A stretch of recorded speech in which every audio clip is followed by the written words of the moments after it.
जों मिजिं थिदों बे जे दैमुगुरि फोथार जोंनि डिमाकुसिनि उदालगुरि जिल्लायाव जे बर' थुनलाइ आफादनि 64थि बोसोरारि जथुम्मा बियो बर' थुनलाइ आफादनि जि मोनसे मिजिं हास्थायनाय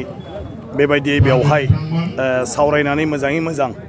इयुनाव बर' राव थुनलाइनि थाखाय जि खामानि मावलांनायनि हाबाफारि बेफोरो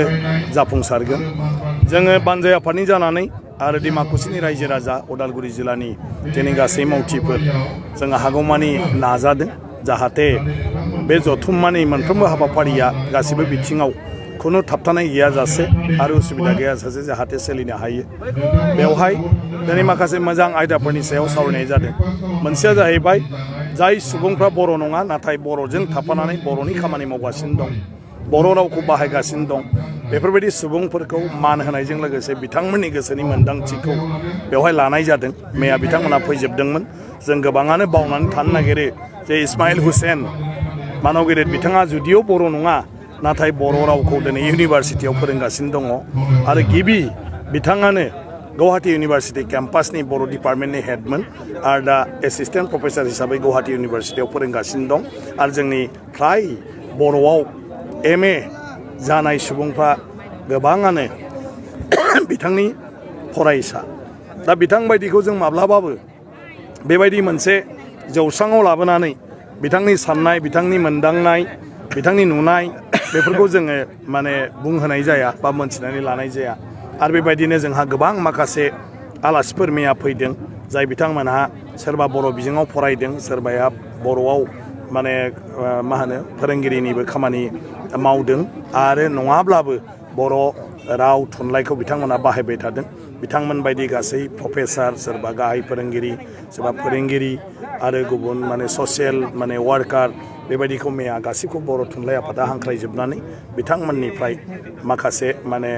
भिउ बिथांमोननि नुनायाव बर' थुनलाइ आफादा मा बेखौ लादों। बे मोनसे गोदान हाबाफारि आरो आं सानो बेबायदि बर' गोरों सुबुंफोरखौ जुदि जों बर' थुनलाइयाव लाफायो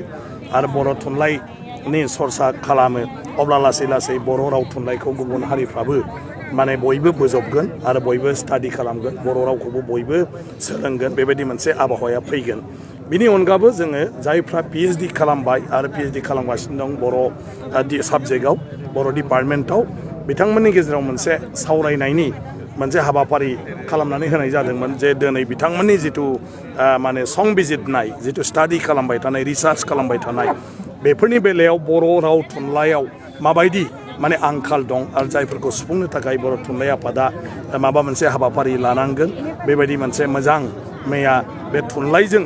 जायफ्रा माने सोमोन्दो दं, जाय फरायसाफ्रा थुनलाइ फरायबाय थादों, दा गोबां बाथ्रा मैया ओंखारदों जे बर'आव दासिमबो जोंहा बायदिसिना बिथिङाव मोनथिनो, धोरोम खान्थिनिफ्राय लानानै आसार खान्थिनिफ्राय लानानै जोंनि हारिमु बायदिसिना बिथिङाव जोंहा दाबो बिजाबनि आंखाल आरो बेफोरबायदि बिजाब जों सावरायबायल' थायाजासे गासैखौबो लिरोब्ला गासै सुबुङानो जायफ्रा बर' हारिनि सायाव माने रिसार्च खालामो बिसोरनि थाखाय मोनसे गोरलै राहा जायो बा सहाय जायो होननानै बिथांमोना बुंदों। आरो जोंनाव गोबाङावनो थांनानै सोंहैनायाव सब मोनथिस्लाबजोबैनि थाखाय जायफ्रा रिसार्च खालामग्राफोर बिसोरनि थाखाय गोबां सम लानांगौ जायो होननानै बुंदों। सासेनावनो जों गासैखौबो मोना,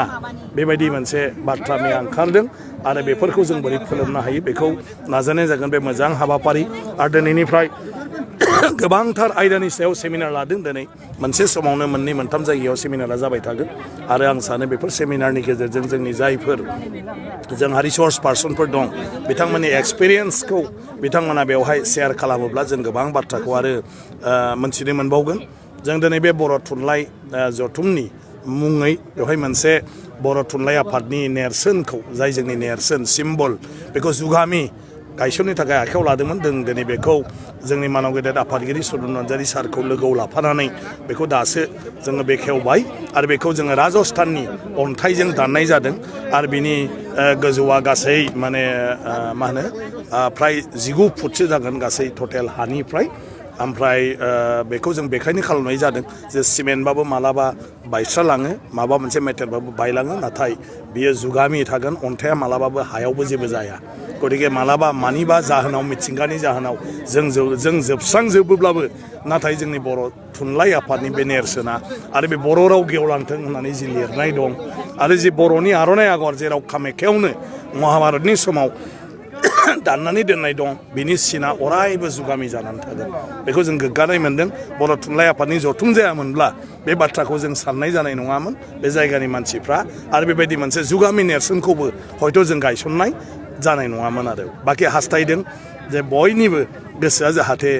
बेनिफ्राय दुखुजों थांफिना बयबो जाहाथे गोजोननानै थाङो बेखौनो जों मिजिं थिदों जेरै सफैदों जाहाथे बयबो मोजाङै मोजां सहैफिनो बेखौनो जों मिजिं खालामो आसामजों लोगोसे थांनाय बेलायाव जिहेतु माखासे बर'नि जितु जेंनाफोर बिनि सायाव सावरायनाय जागोन होनदों आरो फारसेथिं जितु गाबोन गिबि मन्थ्रिया बेयाव बाहागो लाफैगोन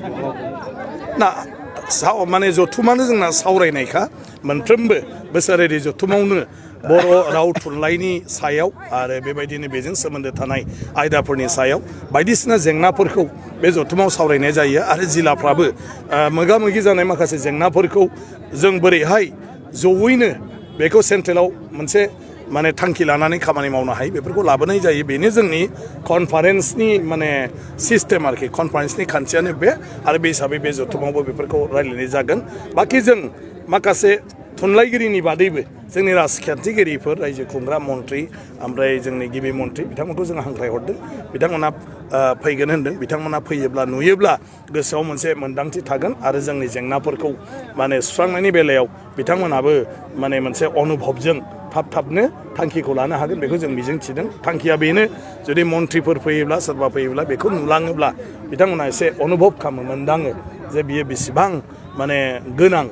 आरो बे जेंनाफ्रा बिसोरनि बुंनाय जेंनाफ्रा सुफुंनांगौआ बेसेबां गोनां बेखौ एसेब्लाबो अनुभब खालामलाङो दा फैयोब्ला जोंहा बे मुलाम्फा जागोन। Thank you sir.